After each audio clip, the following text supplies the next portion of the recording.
Hello, hi guys, welcome to the Two Docs Podcast. I'm Dr. Ellie here. And I'm Dr. Ingky, and welcome to the podcast, Two Doctors, generally speaking on most things non-medical. Non-medical. Most of the time from our point of view and from our experience. Or sometimes from what we've read. And we extrapolate with additional information.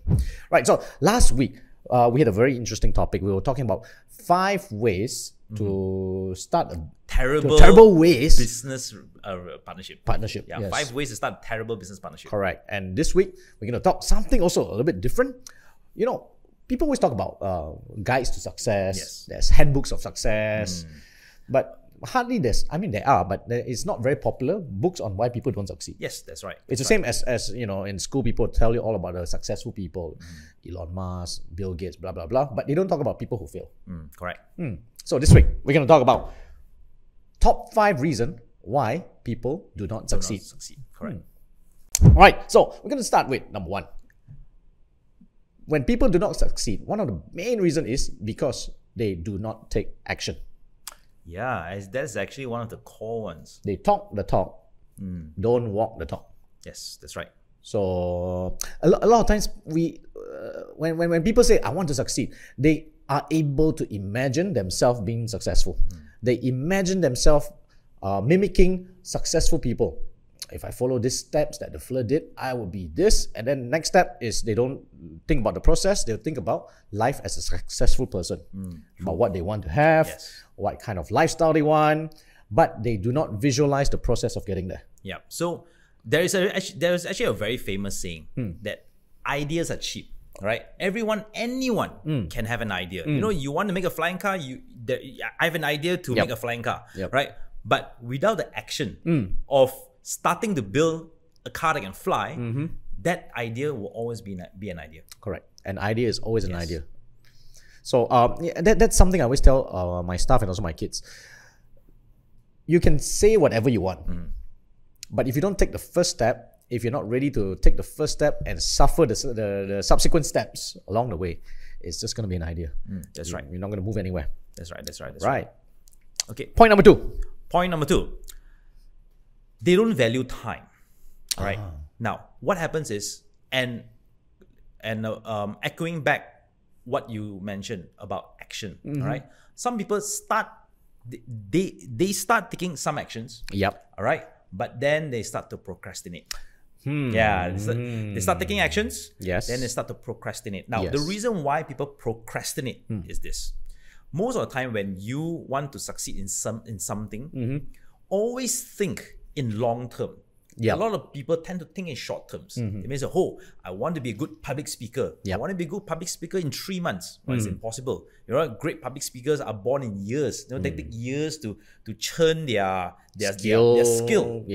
Example, you want to be an F1 driver. No, you can't just do it in a year. It takes years of training to be an F1 driver. You have to go karting, then you have to go Formula 3, 2, then 1. Exactly. It's a long process. What happens is, when you have such a short time frame for you to achieve the goal, when the time is there, let's say, I give myself 6 months to do something, and when 6 months is up, and you realize I'm nowhere near my goal, then you tend to just either give up or just procrastinate. So, you know what? I'll probably do it next time, lah. You know? Well, KIV this to the next year's resolution. Yes, exactly. You know, we had a podcast. Why resolutions do not work? Yes. So actually, resolutions is one of the number 1 things that most people procrastinate. So in the beginning of the year, most people, right, I would say majority of the people out there, they have this will to lose weight. We're back at weight loss again. Then they go hit the gym. Yes. And in a month's time, they realize the scale is not moving. I'm giving up. Stop. All right. But you know, weight loss is not a 1 month journey. You know, it takes years. And for a lot of people, right, the motivation and the discipline takes years to build up. And correct. But if you give yourself time, all right, if you give yourself time, all these results compound over time. So when it compounds over time, at the end, yes, you will be successful, but you need to give yourself time. Yes, you have to value the time. Yes, you have to value the time. All right, and when Ingky says to put that value into time, it means that you have to think that long term. Yes. You have to be able to commit long term. Some amount of time into this long term work. A lot of people get fatigued. Yes. And I think the fear of failure. So that fear of failure makes them procrastinate. It's like, that's true. Oh, if I do this, I might fail. Let me find a better way to do it, then I'll do it. That's true. That's true. I'll do it tomorrow because today I'll read about it first. Let me Google search first. We'll do it next week because I need to, compile, compare. That's right. So again, value your time. If you do not value your time, you don't put in that effort, you don't put in time into your long-term goal, you are highly unlikely going to succeed. Yes. All right.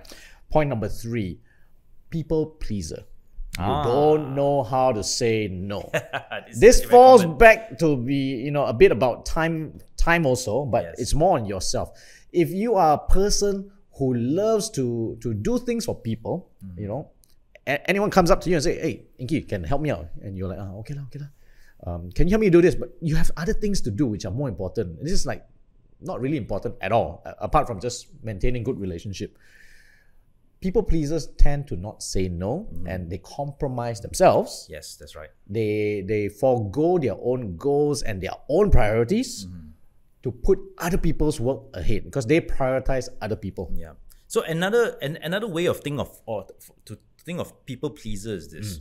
Every time when you want to start a project, whether it's a business or you want to be fit or you want to do something, sometimes you have chatter beside you.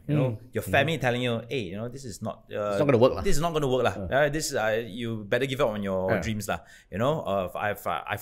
some people will come and tell you, "Oh, I've actually tried this in the past. It didn't really work for me. Yes. This is not for you." Yes. So it tends to demotivate you because you are listening to the wrong people. All right. Yes, they might be your loved ones. Right. They might be people closest to you. But they might think that they have your best interest in their heart, but actually what they're doing is they're demotivating you. Correct. They're demotivating you based on their assumption of failure. Yes, and based on their experience of failure. It does not mean you will have to be in that same boat. Yeah, I give a very simple example. All right, many years ago, my dad told me one thing: do not go into business. Really? Right? Do not start a business. He told you that? Yes, he told me that. Do not start a business. Why? Because he started businesses. He failed in a lot of them. I wouldn't say all of them, but he failed in a lot of them. I can't imagine you not doing business. Yes. So, as I was growing up, the mindset is go to university, study, get a good job, stay in a job forever. All right? Do not do business. So one of the things is when I started business, when I started my own private practice and all, there were a lot of challenges. There were a lot of chatter at the side, right. Family chatter. Of course, they say, "No, we really want to help you, but if it doesn't work out, you can always go and get the job again." So they are not secretly hoping that I'm failing, but there is that chatter beside me, and if you're not determined enough, if you don't persevere, right, then you end up just giving up. All right. So do not be a people pleaser. Don't be a people pleaser. Right? If you have that one goal, right, please go and do it and learn to say no to people. Yes. I think saying no saves lives. Your life, especially. It actually saves your life. It saves your life a lot because if you don't say no, you will waste your life and your time doing what other people want and not achieving what you want, and therefore would be one of the points whereby you do not succeed. Yes, that's right. That's right. Next point. Okay, next point. You're doing things that are not aligned with your goal. Now, so a lot of times, I give an example. You want to lose weight. Yes. All right. So your goal is to lose weight. So by right, everything that you do, all right, from now until you hit your ideal weight, your target weight, is to try and lose as much weight as possible. Correct. All right. But you don't do things aligned to it. So what happened is, I might want to go and let's say on a weekend you're supposed to go hiking. It's a healthy activity, but instead you agree to going to the movies with your friends. All right. So it's small things like this that pulls you away from your goal. So maybe if you have a goal of, let's say, losing 5 kilos by the end of the year, but because of all these small things in between that pulls you away from your goal, you end up not reaching your goal, and then you end up feeling like, oh, I didn't succeed. All right, I didn't succeed in life. More unlikely than not, to put his example into better perspective, you want to lose weight, but every weekend you're on this foodie hunt. Oh yeah. And on top of that, you sometimes you hang out with the wrong crowd. Correct. Okay, you're not hanging out with the working out crowd. Yes, you want to lose weight. You don't hang out with the crowd that are active in sports. You hang on the crowd that active likes in eating. Yes, exactly. So these are misaligned with your goals, right? I think we spoke on that one time, right? It's okay to say no to some of your friends, yes, and to change your group of friends. Yes, it's okay to change friends. It's okay to change friends. Don't worry, this is not school. Yeah, because in school you have only that many friends, so no choice. You have to circle around. Yeah. So one of the things that I always do is when you envision your goal, work it backwards. How do I want to get there? Yes. All right. How do I want to get there? Who I need to hang out to get there? Who I need to hang out to get there?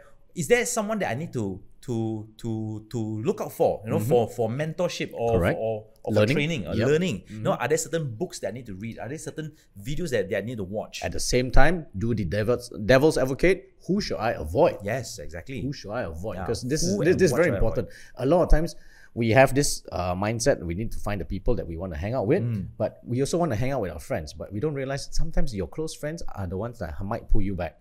So you need to identify who are the ones which you don't, or you need to limit your time with if you want to achieve certain things. Yeah.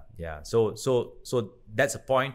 Doing things which are not aligned with your goals, or meeting people who are not aligned with your goal. Correct. Well, last one.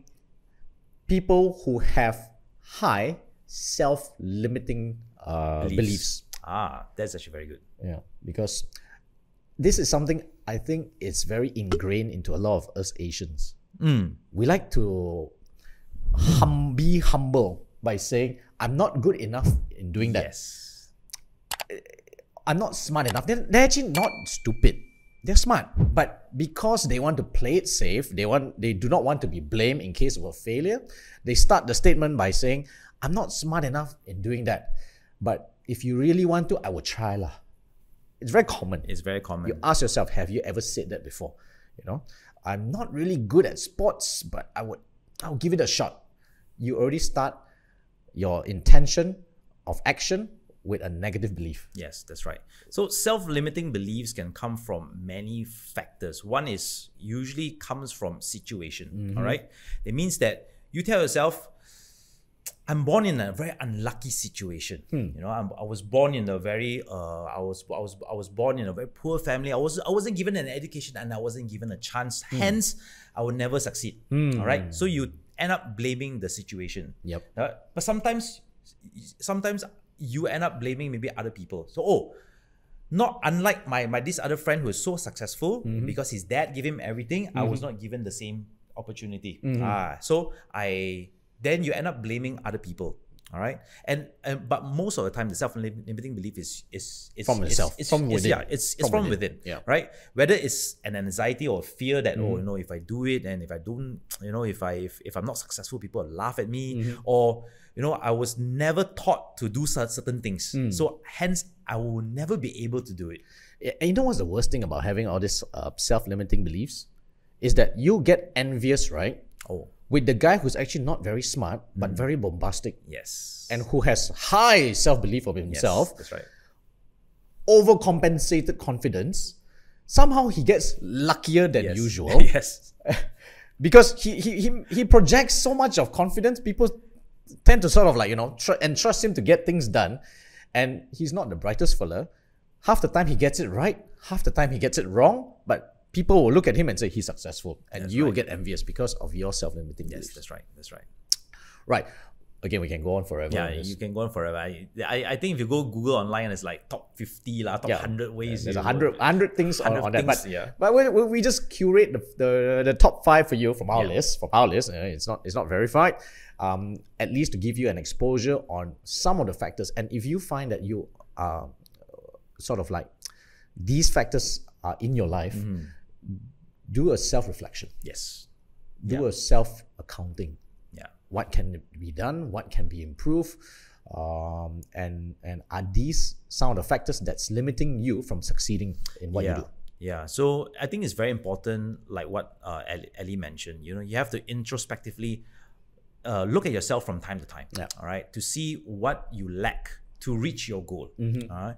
Because if we allow ourselves to be limited by what we know or what we believe in, let's say, example, if a toddler or a child learns to walk and he falls down a couple of times and start not to walk anymore. Yeah, what if suddenly the child decided, you know what, this is too painful, I will never walk again. I'll just sit on this floor, right? But no, kids get up. Kids, they will pick themselves up from time to time again. They will start walking until they succeed. Correct. So, all of us have it in us to succeed. Yes. Just like the child, all of us have it in us to succeed. You just need to pick yourself up. Correct. So with that, hope you guys found this session useful.